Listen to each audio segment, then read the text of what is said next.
지나간 것은 항상 잘못했다고 생각하라는 이재호 의원의 고언, 박근혜 대통령이 깊이 새겨야 할 것 같습니다. 그런데 이재호 의원이 이 말을 들려줘야 할 사람이 하나 더 있습니다. 자화자찬 회고록을 발표한 이명박 전 대통령입니다. MB에게도 그 말을 들려줄 때만이 이재호 의원은 공명정대한 정치인이라는 소리를 들을 수 있을 것 같습니다. 오늘 시민단체들이 MB 자택 앞 기자회견에서 MB가 써야 할 것은 자서전이 아니라 자원외교 자술서라고 꼬집었습니다. 한때 친이계 핵심이었던 정두원 의원은 MB의 자원외교는 바보 장사였다고 비난했습니다. 조아라 PD가 보도합니다. 시민단체 4곳과 김재남 정의당 의원으로 구성된 MB 자서전 자원외교 진상규명 국민모임이 서울 논현동 이명박 전 대통령 사저를 80m 앞두고 경찰에 가로막혔습니다. 이들은 오늘 오전 이 전 대통령의 자원외교 국정조사 출석을 요구하고 최근 출간된 회고록을 비판하는 기자회견을 열었습니다.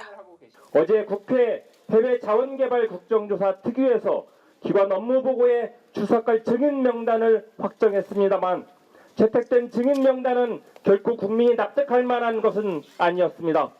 당당하게 국민과 소통하는 마음으로 국민에게 진실을 규명하는 자세로 자원외교 국정조사 청문회에 나와주실 것을 호소드립니다.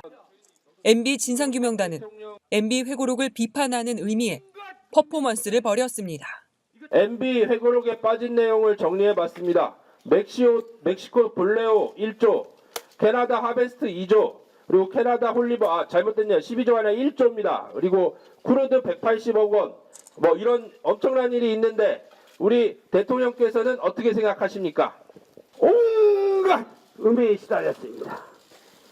이거 다 거짓말인 거 아시죠?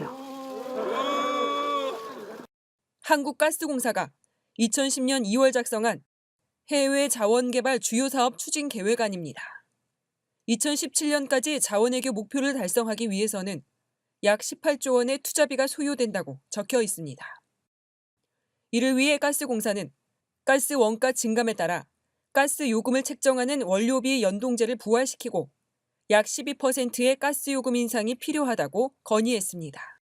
실제로 MB정부 전반기 2년 반 동안 2차례에 걸쳐 세제곱미터당 총 92원 인상됐던 도시가스 요금은 이 보고서가 작성된 후 하반기 2년 반 동안 5차례에 걸쳐 총 150원이 올랐습니다. 새정치민주연합 최민희 의원은 자원외교에 대한 가스공사의 부채 증가가 가스요금 인상 압박 요인이 됐고 2010년 6월 지방선거가 끝나자 요금 인상이 이뤄졌다고 주장했습니다. 최 의원은 MB 자원외교로 국민이 직접 피해를 입은 사실이 최초로 확인된 사례라고 지적했습니다.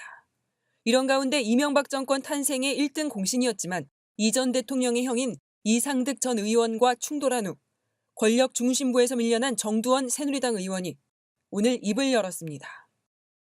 정 의원은 MBC 라디오 신동호의 시선집중 인터뷰에서 자원외교를 바보 장사라고 부르며 강하게 비판했습니다. 애초에 그 장사 자체가 제가 바보 장사라고 표현했잖아요. 그러니까 이제 처음부터 이제 컨셉을 잘못 가지고 한 겁니다. 그러니까 자원외교라는 것 자체가 넌센스거든요. 예. 그러니까 내가 이제 그 물건을 사러 간다. 자원을 사러 간다. 이거 공표하고 갑니다.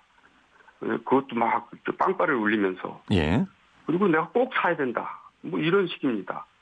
정 의원은 MB정부의 고위층이 실적을 꼭 내야 한다고 공개한 상태에서 자원외교에 나선 바람에 가격이 오를 수밖에 없었다고 지적했습니다. 국민TV 뉴스 조아라입니다.